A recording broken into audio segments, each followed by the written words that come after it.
It's a beautiful day. Let's take a look at my oil. Let's see how my oil's doing. Oof. Yeah, that is never a good sign to see negative triple digits for anything.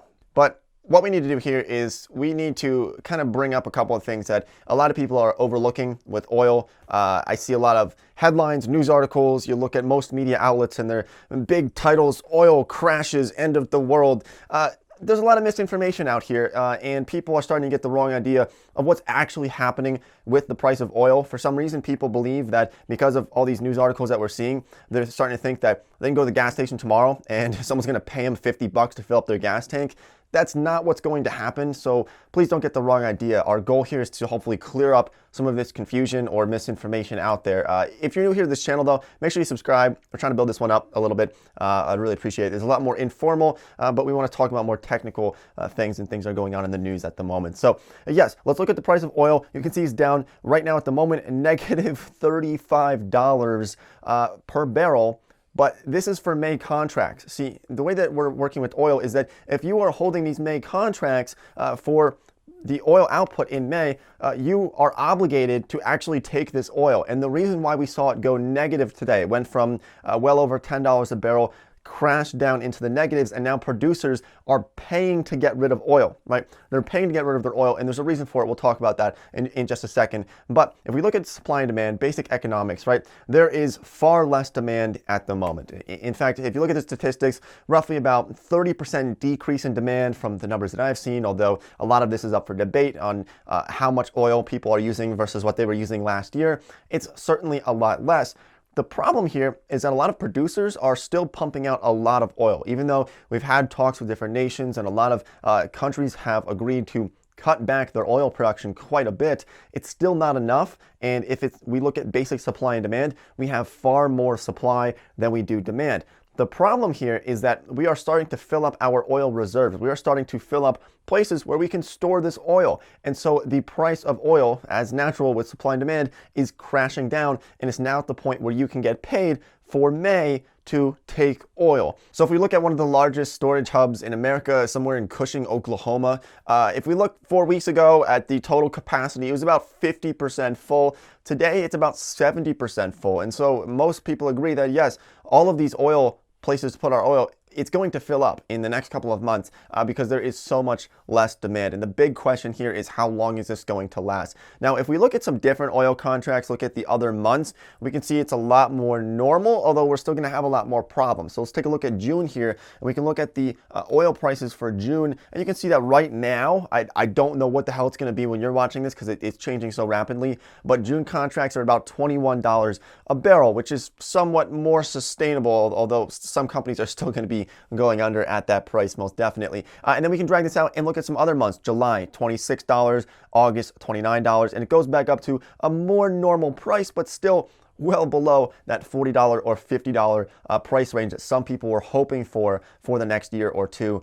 Oil prices are going to be considerably low. There's very little doubt about that. So please, if you want to get a more accurate portrayal of what's going on with oil, please look at these ones that are for further months out instead of the ones that are expiring tomorrow. These May contracts are expiring tomorrow. And that is the big reason why we're seeing such massive swings in these prices. And it's probably going to go back to a more normal rate, although we might see something similar happen with some of these June prices. Now, what's going to happen with a lot of energy companies, what's going to happen with a lot of oil companies, this is what's actually really concerning me most.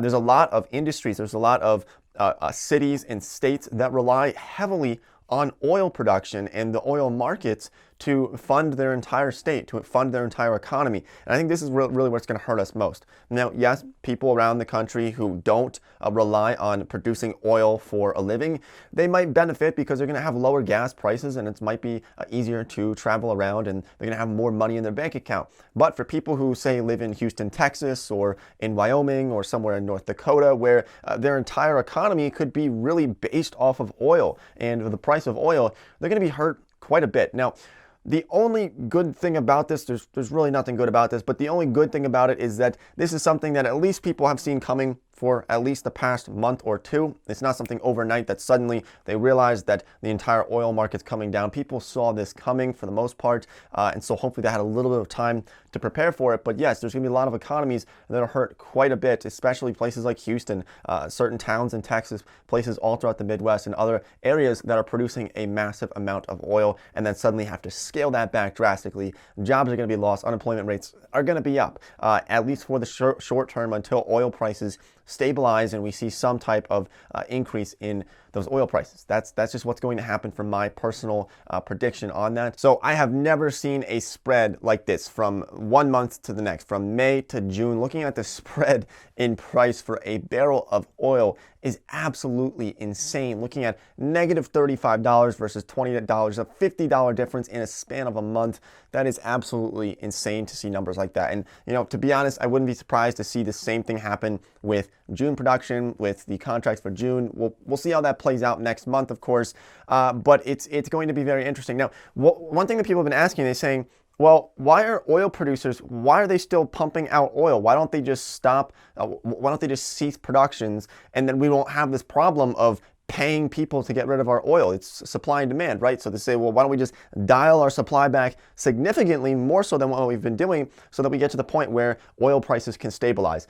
The thing here with this is that there's really two reasons for it. First of all, that a lot of these oil producers are not expecting the price of oil to remain this low for a long period of time.